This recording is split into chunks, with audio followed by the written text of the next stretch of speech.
Bonjour à tous, bienvenue pour cette nouvelle vidéo, aujourd'hui consacrée aux conséquences du bras de fer entre la France et la Chine concernant Air France. Pour rappel, les compagnies chinoises totalisent 3 vols par semaine entre la Chine et la France, alors que Air France n'en avait qu'un seul, au nom de la parité et de la réciprocité, mais aussi pour faire avancer le dossier, puisque Air France avait fait les demandes de vols supplémentaires. Paris a unilatéralement suspendu les vols chinois vers la France le lundi 13 juillet dernier. Ainsi, le vol Air China CA934 a été annulé. Après de fortes critiques chinoises envers la décision française, la situation s'est débloquée le jeudi 16 juillet.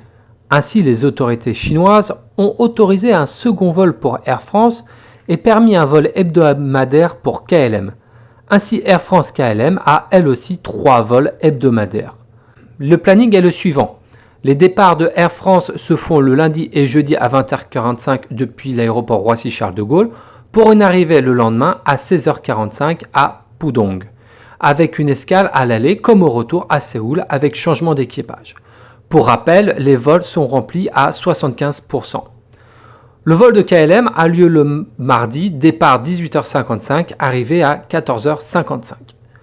Au même moment, Lufthansa a reçu l'autorisation d'effectuer un 3e vol vers la Chine depuis Francfort. En effet, la compagnie allemande dessert Shanghai et Nanjing une fois par semaine et à partir du 27 juillet, desservira une seconde fois Shanghai. D'ailleurs, le gouvernement allemand et néerlandais sont restés très silencieux durant ce bras de fer entre la France et la Chine. On peut d'ailleurs supposer que le fait que Lufthansa opère un second vol vers la Chine depuis le 6 juillet dernier a précipité l'action de Paris car il voyait peut-être une inégalité de traitement. L'une des critiques chinoises faites à Air France est que celle-ci souhaite desservir seulement Shanghai avec 3 vols hebdomadaires, ce qui est, selon les autorités chinoises, dans l'état actuel des choses, n'est pas possible. La Chine demande à Air France de choisir d'autres destinations chinoises autres que Shanghai et Beijing, mais pour l'instant Air France souhaite se concentrer sur Shanghai.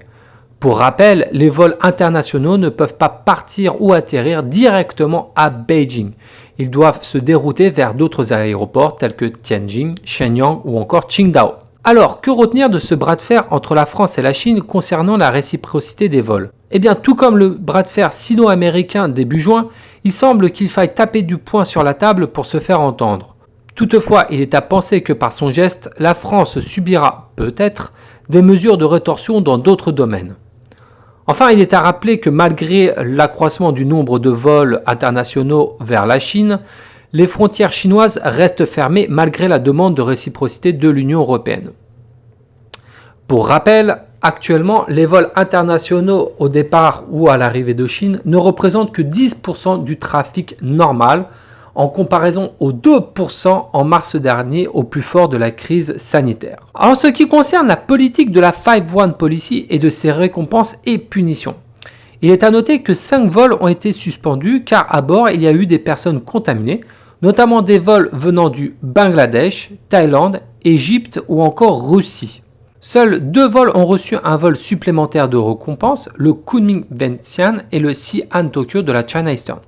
A noter qu'à la base, ça devait être un Shanghai-Tokyo, mais du fait de l'encombrement de l'aéroport de Shanghai, il a fallu délocaliser ce vol entre un Xi'an-Tokyo.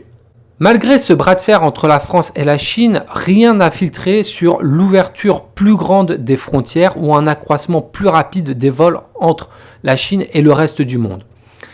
La Chine reste pour l'instant très évasive, voire silencieuse sur une éventuelle reprise.